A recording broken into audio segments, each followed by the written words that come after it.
Ukraine has pushed the war deep into Russia, striking oil and military-linked targets in St. Petersburg, Vladimir Putin's home city, triggering explosions, flight disruptions, and visible damage. Kyiv calls it precision warfare. Moscow calls it escalation, a dangerous new phase unfolding. Important facilities on Russian territory were hit last night. Among them was the Petersburg Oil Terminal. The distance from Ukraine's state border to this facility of Russia's oil industry, which serves the war, is about 100 kilometers. Purely military targets at the Kronstadt base were also hit. Another target was an enterprise in the Tambov region involved in the production of Russian weapons. The distance from the front line is almost 600 kilometers. As Russia absorbs the blow, it is amplifying outrage over what it calls a Ukrainian terror attack in Starobilsk, where a dormitory was hit.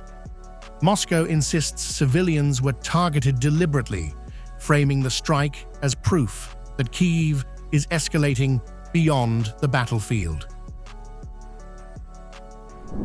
They don't want to blame themselves. All the strikes were deliberately aimed at children. The missiles, the drones, the guidance systems, the satellites, and the groups. It's all Western, American. Russia is now turning directly on the West, accusing the United States and Europe of silence and complicity. Moscow warns that continued support for Kyiv will carry consequences, saying Western powers cannot distance themselves from the fallout forever. They try to keep quiet, hoping it will all blow over. It won't work. They'll have to answer for it. The Kremlin's narrative is hardening into ideology, portraying the conflict as a continuation of historical struggle. Russia claims Ukraine's leadership reflects a dangerous legacy, using this framing to justify both its rhetoric and its expanding military posture. This is their ideology. This is the ideology and worldview of those in power in Ukraine today. That's why they pay tribute to their idols, who in the last century during World War II committed genocide, exterminating civilians, children, women, and the elderly on the territory of that same Ukraine. The goal of the special military operation must be achieved.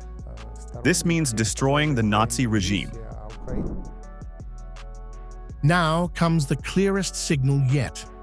Russia is no longer speaking in limited objectives, but in absolute terms, declaring its endgame openly as the war intensifies and both sides expand the scope of strikes beyond traditional front lines.